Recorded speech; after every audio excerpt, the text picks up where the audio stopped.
संपूर्ण श्रीमद् भागवत की कथाएं हैं। जब उन्होंने 6 प्रश्न किया तो हमारे सूत जी महाराज ने कहा,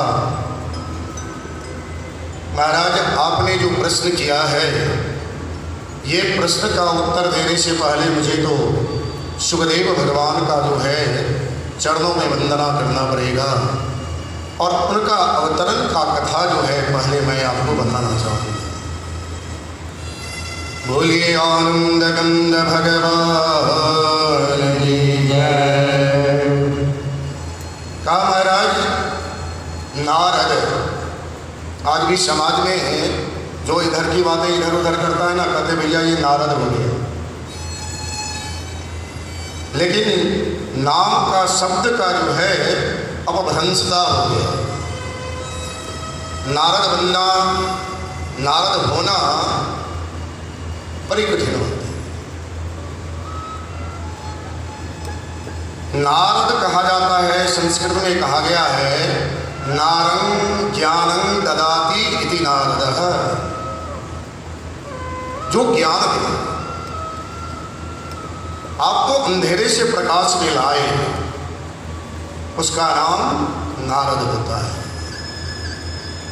और ऐसे बोलचाल भाषा में कहा गया, नारद शब्द का अर्थ दिया गया नारद, जिसकी बातें कभी रद्द न हो, उल्लंघन न किया जाए, ऐसा व्यक्ति जो हो उसका नाम नारद होना चाहिए। नारद जी हमारे बहुत समय से कैलाश पर्वत पर नहीं गए थे। भगवान शिव से, माता पार्वती से इनका परस्पर जो है संवाद नहीं हुआ था। आज मन में इनका आया कि चलो चलते हैं कैलाश में और भगवान शिव और माता पार्वती का दर्शन करके आते हैं। नारायण नारायण नारायण रटते रटते पहुंच जाते हैं कैलाश में। संयोग ऐसा था जो हमारे भगवान शंकर वहाँ नहीं थे उपस्थित, माता पार्वती थी। माता पार्वती ने देखा, अरे बेटा नारद बहुत दिनों के बाद तुम आया। कहा मैया मेरा तो काम है सब जगह भ्रमण करना, प्राणियों का क्या सुविधा है और जीव मात्र का संदेशा जो है परमात्मा तक पहुंचाना, इस काम में लगा हुआ था। और आज बड़ा आप लोगों का याद आया जो मैं मिलने के लिए आ गया। कहा बेटा बहुत अच्छा काम किया, चलो बैठो। माता पार्वती ने आसन दी, बैठाई और बैठाने के बाद में फल फ्रूट उनको दिए। कहे मैया ये सब तो नहीं, कुछ चाहिए अपने को। तो कहेगी एक बात बता बेटा, तू संसार में भ्रमण करता है, संसार का प्राणी कैसा है? कहे मैया मत बोलो, कारण संसार के अंदर में छल कपट इतना भरा हुआ है। प्राणी मात्र के अंदर में पिता पुत्र के अंदर में कपटता करता है, पति पत्नी से कपटता करता है, ऐसे ऐसे कपटता है संसार में जो मैं क्या बखान करूं। कहा देखो बेटा, इस हिसाब से तो मैं बड़े भाग्यवान हूं, कारण तुम्हारे जो पिता है ना ये शिव, ये तो इतने भोले भाले हैं, इतने भोले भाले हैं, जो गुरु जो कर्ण मंत्र देता है ना, ये गोपनीय है, इसको कहता है बखान नहीं करना चाहिए किसी के सामने, ये मन के अंदर में रख करके उसका रटन करना चाहिए। प्रतिदिन कम से कम गुरु ने जो मंत्र दिया उसका एक माला तो अवश्य करना चाहिए, और ये दूसरे को बखान करने का नहीं है।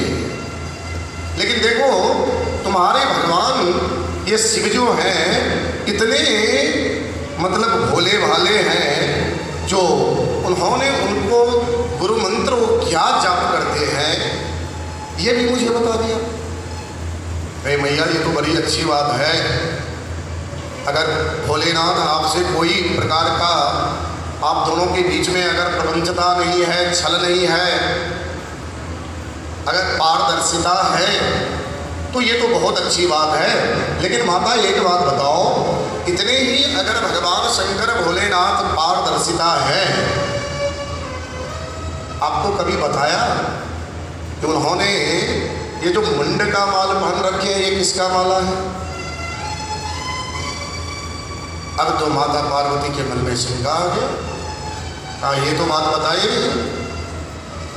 नारद जी देखे जो मैया पार्वती के मन में शंका आना और अपना काम हो गया, चलो अब यहाँ से चलते हैं। नारायण नारायण करते हुए वहाँ से निकल गए।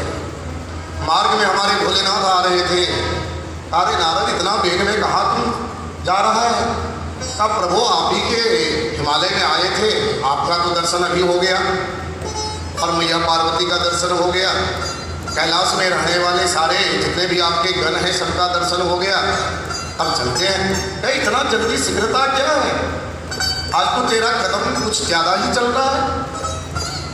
भगवान शंकर के मन में ये संदेह हो गया, ये इसका चाल बता रहा है, ये कुछ न कुछ बीज को अंकुरित करके आया है। नारद जी ने कहा प्रभु आपका दर्शन हो गया, आज्ञा दीजिए, अब मैं चलना चाहता हूँ। नारद जी चले गए। भगवान शंकर आते हैं, मैया पार्वती ने तुरंत आरती का थाल लेकर के भगवान शिव का पूजन करती है। आज कुछ विशेष ही पूजन हो रहा है। जब माता बहनों के मन के अंदर में कोई बात रहता है तो उस दिन कुछ ज़्यादा ही पूजा होता है। भगवान शंकर समझ गए आज तो कुछ विशेष रूप से पूजा किया जा रहा है, आज तो कुछ नारद का चाल किया हुआ है।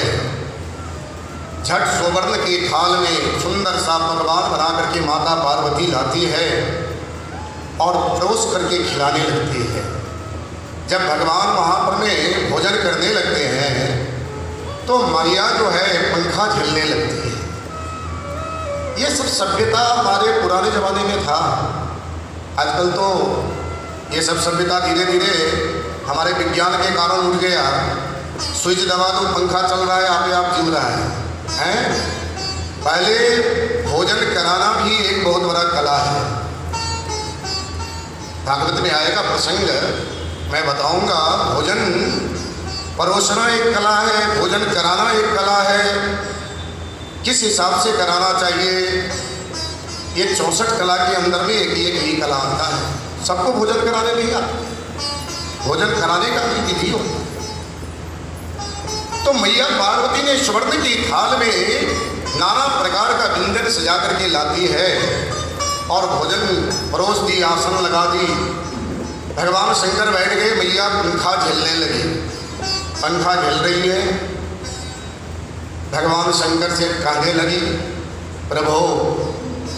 और ये सिर्फ देवलोक की बात नहीं है, ये हमारे मृतलोक की भी बात है।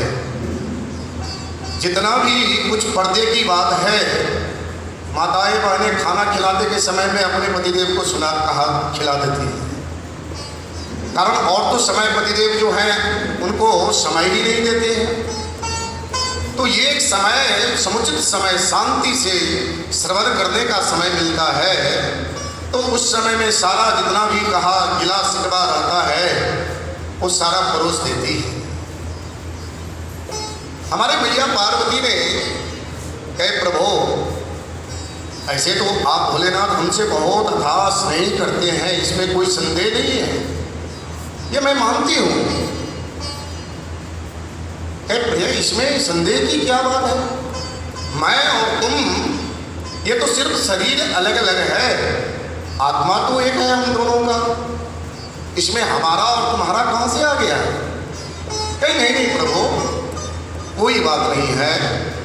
लेकिन प्रभु आपने बताया नहीं, आपने जो मुंड का माल पहन रखे हैं ये किसका मुंड है? भगवान शंकर ने समझ गए वो नारद का कथा जो है उनके ऊपर में प्रभाव डाल दिया है। कार्य प्रिय इसके लिए तुम चिंता क्यों कर रही हो? ये जितना मुंड है ये सारा तुम्हारा ही मुंड है। बोलिए शंकर भगवान की जय। उन्होंने कहा ये सारा मुंड तुम्हारा ही है और तुम्हारे ही मस्तक का मुंड का मैं माला बना करके पहना। अब तो माता पार्वती को और चिंता हो गई, हे प्रभु मैं इतनी बार जन्म ली और इतनी बार मर चुकी, और जब मरी तो आपने मुंड का माला बना करके पहन लिया, लेकिन आप कौन सा अमर पी रखे हो जो एक ही स्वरूप से इतने बार हमको विवाह कर लिया आपने। कह देखो ये तो अमर कथा की बात है, इसलिए मेरा ये भी शरीर जो है ये बहुत समय के लिए है, ये नासमान नहीं है।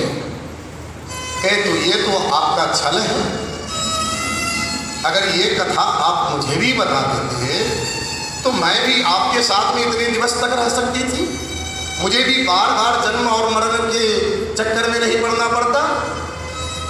कह प्रिय ठीक है, और जब माताओं के मन के अंदर में शंका आ जाए तो जब तक उसका निवारण ना हो ना, गोविंदाय नमो नमः, घर के अंदर में किचकिच चलता रहेगा, जाते आते आपको दो बातें सुनाते रहेंगे, ये स्वभाव होता है।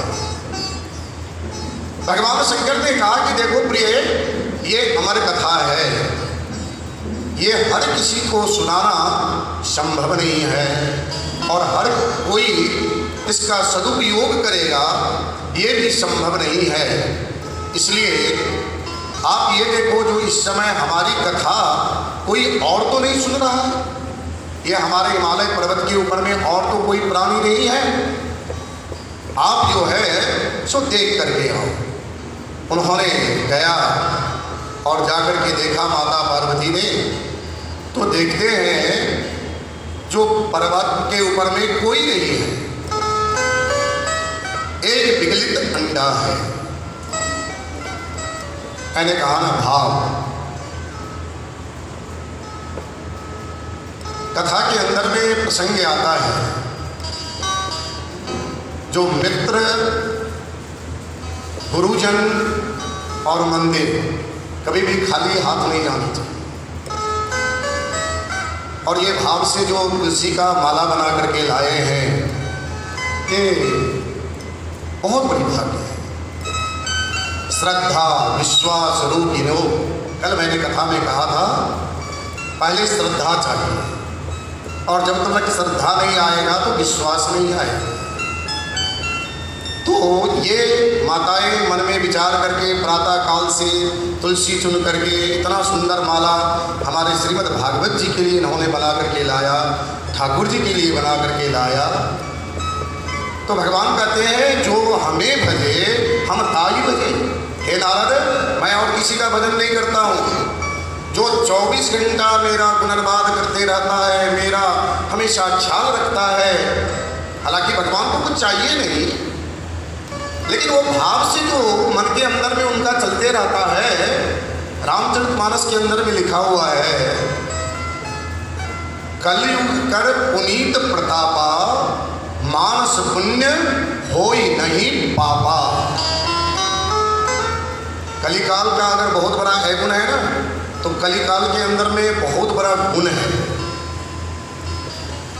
अगर आपने मन के अंदर में मानसिक पूजा, मन में ये विचार कर लिया जो मैं जगन्नाथ जी जाता, भगवान का दर्शन करता, नेत्र बंद करके उनका छवि यहाँ से निहारने लगा, तो वहाँ जाकर के जो फल आपको मिलेगा मानस पुण्य, मन के अंदर में कामना करना, और वो पुण्य का भागीदारी आप बन गए।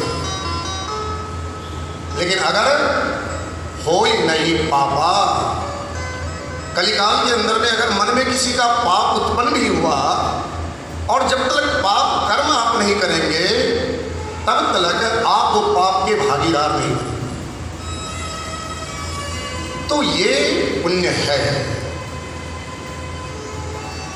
आज कितना प्रेम से इन्होंने माला तुलसी चुन करके चयन करके लाए, माला बनाए, भागवत जी के लिए पहनाए, ये बहुत बड़ा पुण्य है। इसलिए कहा जाता है मंदिर में, देवालय में, गुरु स्थान में, मित्र के घर और बहन बेटी के यहाँ जब भी जाओ खाली हाथ कभी मत जाओ, जो भी है कुछ ना कुछ लेकर के जाओ। बोलिए आनंद कंद भगवान की। अब यहाँ पर में हमारे भगवान शंकर ने कहा, देखो प्रिय आप देख करके आओ जो कोई हमारी वार्तालाप तो नहीं सुन रहा है। माता पार्वती पहाड़ों के ऊपर में देखी एक तोते का विगलित अंडा, फूटा हुआ अंडा पड़ा हुआ था, और वो फूटा हुआ अंडा को देख करके तोता भी वहां से उसको छोड़ करके चला गया। माता पार्वती आकर के कहने लगी, प्रभु मैं तो देखा ही, लेकिन यहाँ तो कोई नहीं है। उसके बाद में भगवान ने अमर कथा कहना। ये अमर कथा क्या था? तो भागवत अमर कथा है। अच्छा, आप लोगों को पता होगा हमारे मृतलोक के अंदर में अमर फल भी है। देवलोक के अंदर में अमर फल होता था। और रावण का जब अधिपत्य हुआ, जब मेघनाद ने रावण को जीत लिया, इंद्रासन के ऊपर में रावण का अधिकार हो गया, तो रावण वहाँ का बगीचा भ्रमण करने लगा। बड़ा शौकीन था, और वहाँ उसने हर वृक्ष का के बारे में उन्होंने पूछने लगा। तो देखा कि वहाँ एक अमर वृक्ष लगा हुआ है, जिसमें सुंदर सुंदर फल लगे हुए हैं। उन्होंने माली से पूछा, भैया ये कौन सा वृक्ष है और ये फल का नाम क्या है? कहे महाराज ये अमर फल है, और इसे अगर आप भक्षण करोगे तो आप अमर हो जाओगे। रावण का तो लालसा बड़ा था, उसने उस वृक्ष को वहां से देवलोक से लेकर के मृतलोक में आने लगा। अब तो वहां का राजा है, शासक है, उसके अधीनस्थ है, कौन उसको रोक सकता है? लेकिन देवता ने झट वहां पर में ब्रह्मा जी ने धन्वंतरी नाम का वैद्य जो है उनको उन्होंने कहा, ये अगर मृतलोक में लेकर के चला गया अमर फल को, तो ये तो अकंटक राज करता रह जाएगा, सब अमर हो जाएगा। तो इसमें से अमरत्व जो था उसको उन्होंने अपने मंत्र के द्वारा खींच लिया, बाकी बच गया, और वही फल है आम, जिसे हम आम कहते हैं। बोलिए आनंद गंध भगवान की जय। और ये आम हमारे भारत में नहीं था, ये जब हमारे हनुमान जी का कृपा है, जब हनुमान जी लंका में गए और सबको तोड़ तोड़ करके खाने लगे, तो कुछ कुछ वहाँ पर में समुद्र में फेंकने लगे, और समुद्र देव से प्रार्थना की, जो हे समुद्र देव, मैं तो सिर्फ मैं ही भूखा नहीं हूँ, हमारे साथ बहुत सारे हमारे बंजर भालू आए हैं और वो कई दिनों से भूखे हैं। आपको मैं ये समर्पित कर रहा हूँ अपना धरोहर, आप उन तक पहुँचाएं। तो समुद्र का कर्म है, आप जो भी समुद्र में दें वो आपको पुनः वापस कर देता है। तो ये समुद्र के मार्ग के द्वारा उन्होंने भारत के अंदर में आम फल को पहुँचाया। तो अमरत्व भगवान शिव ने कहा, जो ये अमर कथा है कोई दूसरा नहीं सुनना चाहिए, और वही श्रीमद् भागवत कथा थी। भगवान शंकर कहे कि देखो, जब मैं कथा कहने लगूंगा तो मेरा नेत्र बंद हो जाएगा, मैं नहीं देखूंगा जो तुम सुन रही हो या नहीं सुन रही हो, तो मैं कैसे जानूंगा जो तुम सुन रही हो? तो इसके लिए तुम हुंकार भरना। आज भी छत्तीसगढ़ के अंदर में ये प्रथा है, वहाँ जब कथा होती है तो माताएं सब हुंकार भरती हैं।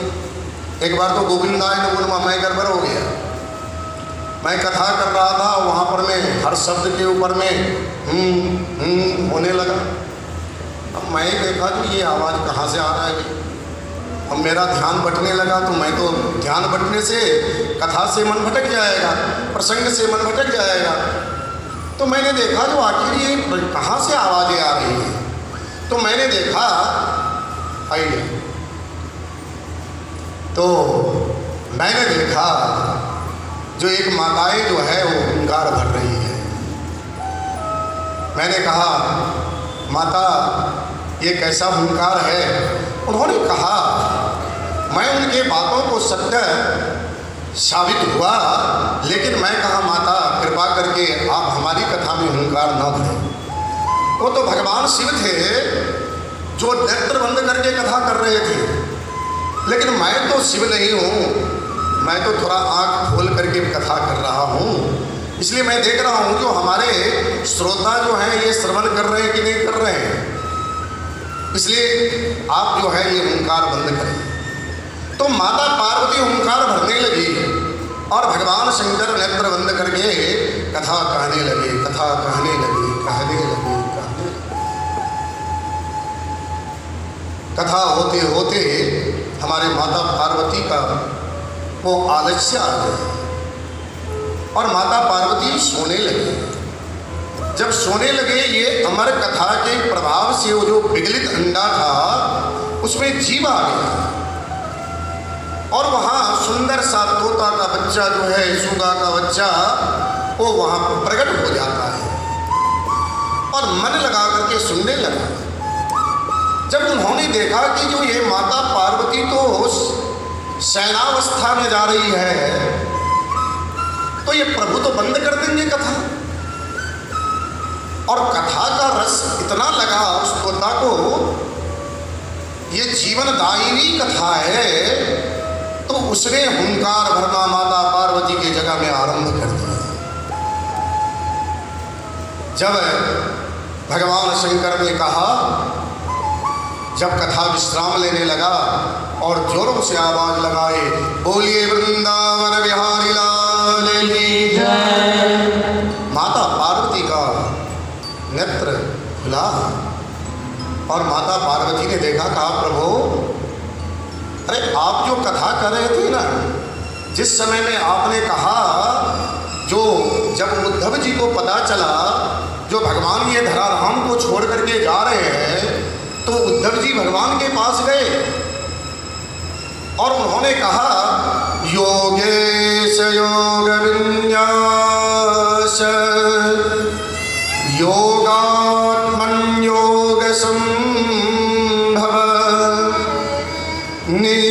निःश्रेयसाय मे प्रोक्त्या त्यागः संन्यास लक्षण। उन्होंने कहा, जो आपने कहा, जो उद्धव जी ने जाकर के भगवान से करवत्त होकर के कहा, प्रभु ये संन्यास का धर्म का, संन्यास का लक्षण क्या है, आप मुझे बताएं। आप तो योगियों में महान योगी हैं, योगियों का लक्षण क्या होना चाहिए। और इतना सुनकर के महाराज मुझे तो नींद आ गया, उसके आगे मैं कुछ सुन नहीं सकी। भगवान शंकर ने कहा कि जो तभी ये हुंकार कौन भर रहा था, और जो ही पर्वत के ऊपर में आकर के देखा तो ये पिघलित अंडा जो था ये तो शिशु बन गया था, और इसने सुना था, ये भागा वहाँ से। जो ही भगवान शंकर ने देखा, कहा हो ये तोता ने अमर कथा सुन लिया और ये कथा के माध्यम से ये अमर हो गया, कहीं ये विघटित कार्य न संसार में करने लगे। पहले क्यों डरते थे देवता, जो मानव मात्र को अमृत ना मिले, अमर कथा ना मिले, कारण था हमारे आपके पास में थोड़ा सा अगर धन आ जाता है ना, तो हम आप कहने लगते, भैया मैंने ये किया, मैंने वो किया। हमारे सतयुग के अंदर में 4 युग है ना, सतयुग के अंदर में 4 अक्षर के राक्षस थे, हिरणाक्ष। और सतयुग जब चला गया, त्रेता आया, 3 अक्षर का राक्षस आया, रावण। और जब द्वापर आया तो 2 अक्षर का दानव आया, कंस।